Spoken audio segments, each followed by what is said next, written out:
ଏହି ଦୁଇଟି ଗଛ ହୋଇଥାଏ ଭୂତର ଏକ ଘର। ଯଦି ଘର ପାଖରେ ଥାଏ ତେବେ ତୁରନ୍ତ ହଟାଇ ଦିଅନ୍ତୁ, ନଚେତ୍ କିଛି ଗଛଲତା ସକାରାତ୍ମକ ଶକ୍ତି ସୃଷ୍ଟି କରୁଥିବା ବେଳେ ଆଉ କିଛି ଗଛ ନକାରାତ୍ମକ ଶକ୍ତି ସୃଷ୍ଟି କରିଥାଏ। ଯେଉଁ କାରଣରୁ ଘରର ଆଖପାଖରେ କିଛି ଗଛ ରହିବା ମଧ୍ୟ ଖରାପ ହୋଇଥାଏ। ବାସ୍ତୁଶାସ୍ତ୍ରରେ ଗଛଲତା ଲଗାଇବା ଏବଂ ରଖିବା ନେଇ ଅନେକ କିଛି ନିୟମ ଉଲ୍ଲେଖିତ ହୋଇଛି। ତେଣୁ କିଛି ଗଛ ଏପରି ଅଛି ଯାହାକୁ ଘରେ ଲଗାଇବା ଉଚିତ ନୁହେଁ। ଗୋଟିଏ ଏପରି ଗଛ ଅଛି ଯାହା ପାଖକୁ ଦ୍ୱିପହରରେ 12ଟା ପରେ ଯିବା ମଧ୍ୟ ଉଚିତ ନୁହେଁ। ଏହି ଗଛ ଦୁର୍ଭାଗ୍ୟର ସୂଚକ ଅଟେ। ଏହି ଗଛ ପାଖରେ ଅନ୍ୟ ଗଛ ମଧ୍ୟ ଠିକ୍ ଭାବରେ ଜୀବିତ ରହିପାରେ ନାହିଁ। ସେହି ଗଛ ହେଉଛି ତେନ୍ତୁଳି ଗଛ। ଏହି ଗଛ ଘର ସାମ୍ନାରେ କିମ୍ବା ଆଖପାଖରେ ରହିଲେ ଆକସ୍ମିକ ମୃତ୍ୟୁ ହୋଇଥାଏ। ଆଉ ଯଦି ଗ୍ରହସ୍ଥିତି ଠିକ୍ ରହିଛି ତେବେ ଗୁରୁତର ଶାରୀରିକ ସମସ୍ୟା ଦେଖା ଦେଇଥାଏ।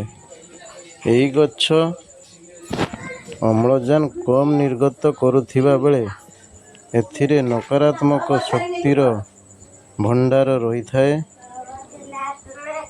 ଯେଉଁ ଘର ଉପରେ ତେନ୍ତୁଳି ଗଛର ଛାୟା କିମ୍ବା ପବନ ବାଜିଥାଏ, ସେହି ଘର ଲୋକଙ୍କର ନାନା ପ୍ରକାରର ଶାରୀରିକ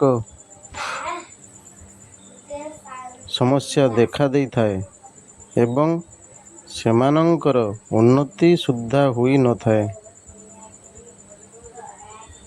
ଏହାଦ୍ୱାରା ଘରେ କଳହ, କ୍ଲେଶ ମଧ୍ୟ ଦେଖା ଦେଇଥାଏ। ତେନ୍ତୁଳି ଗଛରେ ଖରାପ ଆତ୍ମାର ବାସ ହୋଇଥାଏ, କାରଣ ତେନ୍ତୁଳି ଗଛର ଆଖପାଖ ବାତାବରଣରେ ଲୁଣ କିମ୍ବା ଅମ୍ଳତା ଅଧିକ ରହିଥାଏ। ଏହି ଗଛର କାଠ ଖୁବ୍ ଶକ୍ତ ହୋଇଥାଏ, କିନ୍ତୁ ଏହାକୁ ବ୍ୟବହାର କରି କୌଣସି ଆସବାବପତ୍ର ଜିନିଷ ବନାନ୍ତୁ ନାହିଁ। ଅଶ୍ୱତ୍ଥ ଗଛ ଖୁବ୍ ଶୁଭ ହୋଇଥାଏ, କିନ୍ତୁ ଏହା ଜ୍ୟୋତିଷ ଶାସ୍ତ୍ର ଅନୁଯାୟୀ ଏହି ଗଛ ଘରେ ଲଗାଇବା ଅଶୁଭ ହୋଇଥାଏ। ଯଦି ଘରେ ଅଶ୍ୱତ୍ଥ ଗଛ ହୁଏ, ବଡ଼ ହେବା ପୂର୍ବରୁ ହିଁ ତାକୁ ହଟାଇ ଦିଅନ୍ତୁ।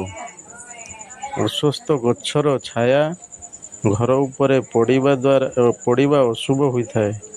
ଏହି ଗଛକୁ ପୂଜା କଲେ ସବୁ ଗ୍ରହ ଦୋଷ ଦୂର ହୋଇଥାଏ। ଏହି ଗଛରେ ଅନେକ ଦେବାଦେବୀ ବାସ ହୋଇଥାଏ।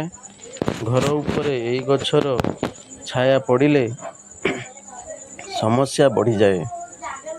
ଯେଉଁ ଘର ଉପରେ ଅଶ୍ୱତ୍ଥ ଗଛର ଛାୟା ପଡ଼ିଥାଏ, ସେହି ଘରର ଲୋକଙ୍କର ଆର୍ଥିକ ସମସ୍ୟା ଦିନକୁ ଦିନ ବଢ଼ିବାରେ ଲାଗିଥାଏ। ବରକୋଳି ଗଛ ମଧ୍ୟ ଘର ପାଖରେ ରହିବା ଉଚିତ ନୁହେଁ।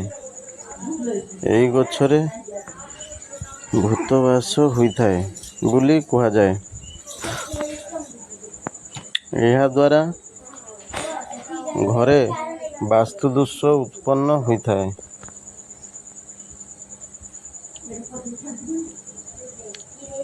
ଯଦି ଭିଡ଼ିଓଟି ଭଲ ଲାଗିଥାଏ ତ ସବସ୍କ୍ରାଇବ୍ କରିବାକୁ ଜମାରୁ ଭୁଲିବେନି।